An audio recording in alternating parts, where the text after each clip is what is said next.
प्रभू येशू ख्रिस्ताच्या पवित्र नावात तुम्हा सर्वांचे येशूची पाऊलवाट या चॅनलवर मनपूर्वक स्वागत. या चॅनलद्वारे आपण दररोज देवाचे जिवंत वचन, प्रार्थना आणि आत्मिक संदेश ऐकून प्रभू येशूच्या पाऊलवाटेवर चालण्यास प्रेरित होऊया. जर हे संदेश तुमच्यासाठी आशीर्वादाचे ठरत असतील तर कृपया चॅनल सबस्क्राईब करा, व्हिडिओला लाईक करा. तुमचा आशीर्वाददायक अनुभव कमेंटमध्ये नक्की लिहा आणि अशाच नवीन व्हिडिओसाठी बेल आयकॉन दाबायला विसरू नका. येशू ख्रिस्त तुमच्या जीवनाला शांती, आनंद आणि भरपूर आशीर्वाद देवो. आमेन. प्रिय बंधूंनो आणि भगिनींनो, आता आपल्या अंतकरणाची दारे उघडून देवाच्या जिवंत व सामर्थ्यशाली वचनाकडे लक्ष देऊया. विश्वास आहे की परमेश्वर आज या वचनाद्वारे आपल्या प्रत्येकाशी बोलेल आणि आपल्या जीवनाला नवीन दिशा देईल. चला आजचे पवित्र वचन वाचूया. आजचे वचन मत्तय या पुस्तकातील असून अध्याय 11-28 वचन आहे. अहो कष्टी व भाराक्रांत जन हो, तुम्ही सर्व मजकडे या, म्हणजे मी तुम्हाला विसावा देईन. प्रिय बंधू आणि भगिनींनो, हा येशू ख्रिस्ताचा अत्यंत प्रेमळ आणि आत्मिक संदेश आहे.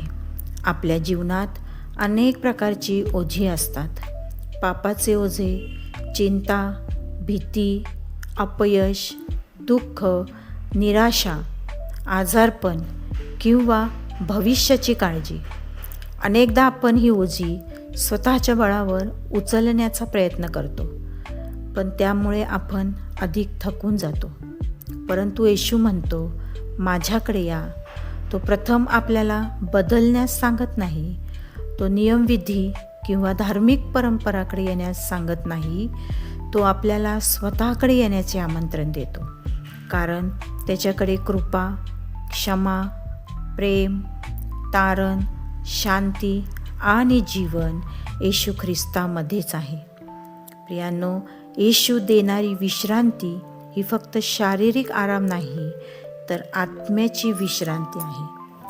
जग आपल्याला तात्पुरता आराम देऊ शकतो, पण आत्म्याची शांती देऊ शकत नाही. परंतु येशूने दिलेली विश्रांती म्हणजे देवाबरोबरचा पुन्हा जोडलेला संबंध, पापांची क्षमा, अंतकरणातली शांती आणि अनंतकाळची आशा. प्रियांनो, येशू असे म्हणत नाही, आधी स्वतःला योग्य बनवा मग या. तो म्हणतो, जसे आहात तसे या. त्याची कृपा माणसाला बदलते. प्रियांनो, आज अनेक लोक बाहेरून हसत असतात, पण आतून तुटलेले असतात. अशा प्रत्येक व्यक्तीला येशू आजही हाच आवाज देतो, माझ्याकडे या. जेव्हा आपण आपले ओझे त्याच्या हाती देतो, तेव्हा तो आपल्याला केवळ धीर देत नाही, तर नवीन जीवन जगण्याचे सामर्थ्यही देतो. प्रियांनो, पवित्र शास्त्रामध्ये अशा अनेक काही घटना आहेत किंवा असे अनेक काही लोक आहेत की ते पापांमुळे देवापासून दूर गेलेत. उत्पत्ती अध्याय 3 आपण पाहिले तर पाप करण्यापूर्वी आदाम आणि हवा देवाच्या उपस्थितीत शांत होते. परंतु पापानंतर त्यांच्या जीवनात भीती, लाज आणि अपराधीपणा आला. त्यांनी स्वतःला झाडाच्या पानांनी झाकण्याचा प्रयत्न केला, पण त्यांचे ओझे ते स्वतः दूर करू शकले नाहीत. देवाने त्यांना शोधत विचारले, तू कोठे आहेस? हेच देवाचे हृदय आहे. प्रियांनो, पुढे येशू म्हणतो, माझ्याकडे या. म्हणजे पापामुळे देवापासून दूर गेलेल्या मनुष्याला देव पुन्हा स्वतःकडे बोलावतो. त्याचप्रकारे आपण निर्गमच्या पुस्तकात पाहतो, इस्रायल लोक गुलामगिरीने दबले असताना ते स्वतःची सुटका करू शकत नव्हते. देवाने मोशेला पाठवून त्यांची सुटका केली. जसे मोशेने इस्रायल लोकांना गुलामगिरीतून बाहेर काढले, प्रियांनो, तसे येशू आपल्याला पापांच्या गुलामगिरीतून मुक्त करतो, म्हणून तो म्हणतो, माझ्याकडे या. त्याचप्रकारे लूक 15 आपण उधळ्या पुत्राची गोष्ट पाहतो. उधळ्या पुत्राने सर्व काही गमावले. तो तुटलेला, लज्जित आणि रिकामा होऊन वडिलांकडे परत आला. वडिलांनी त्याला शिक्षा करण्याऐवजी मिठी मारली. यावरून आपल्याला समजते की येशूचे माझ्याकडे या हे आमंत्रण न्यायासाठी नाही, तर कृपेसाठी आहे. प्रियांनो, येशू पाप्याला नाकारत नाही, तर तो त्याला बदलतो. येशू आपले ओझे काढून घेतो, कारण त्याने आधीच आपला क्रूस उचलला आहे. म्हणूनच त्याच्याकडे येणाऱ्याला खरी शांती, खरी विश्रांती आणि खरे जीवन मिळते.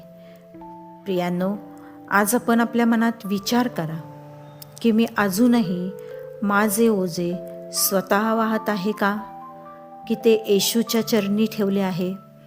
आज जर तुम्ही कोणत्याही ओझ्याने दबलेले असाल, तर ते येशूच्या चरणी ठेवा.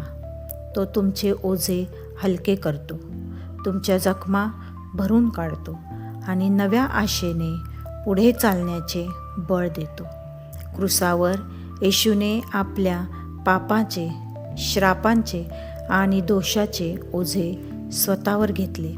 म्हणून जो कोणी विश्वासाने त्याच्याकडे येतो, त्याला क्षमा, शांती आणि आत्म्याची खरी विश्रांती मिळते. चला, या वचनावर विश्वास ठेवून धैर्याने पुढे जाऊया. परमेश्वर आपल्या प्रत्येक पावलाबरोबर आहे. परमेश्वर तुम्हा सर्वांना या वचनाद्वारे आशीर्वाद देवो. आमेन. प्रार्थना करूया. हे स्वर्गीय पिता, हे प्रभो, माझ्या देवा, तू धन्य आहेस. तुझे नाम सदोदित मंगल आणि गौरवशाली आहे. प्रभू येशू, तुझ्या अमूल्य वचनाबद्दल तुझे आभार मानतो.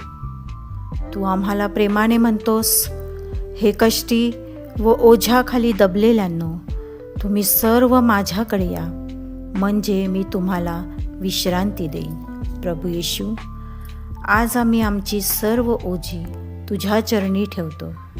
आमच्या चिंता, भीती, अपराधीपणा, दुःख, निराशा आणि मनावरील प्रत्येक भार तू दूर कर.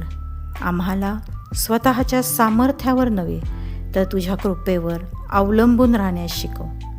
प्रभू, आमच्या अंतःकरणाला तुझी खरी शांती दे. जिथे अस्वस्थता आहे, तिथे तुझी शांतता आण. जिथे निराशा आहे, तिथे आशा निर्माण कर. जिथे अशक्तपणा आहे, तिथे तुझे सामर्थ्य दे. आम्हाला तुझ्या उपस्थितीत दररोज विश्रांती मिळू दे. पवित्र आत्म्या, आमचे पाऊल तुझ्या मार्गात स्थिर कर. कोणतेही ओझे आम्हाला तुझ्यापासून दूर नेऊ नये, तर प्रत्येक संकट आम्हाला तुझ्याजवळ आणू दे. आमचे जीवन तुझ्या गौरवासाठी वापर आणि आम्हाला इतरांनाही येशूकडे आणणारी साधने बनव. हे प्रभू, आम्ही विश्वासाने आमचे जीवन तुझ्या हातात सोपवितो. तुझ्या वचनाप्रमाणे आम्हाला आत्म्याची खरी विश्रांती, नवीन आशा आणि नवीन सामर्थ्य दे. येशू ख्रिस्ताच्या पवित्र नावाने प्रार्थना करतो. आमेन.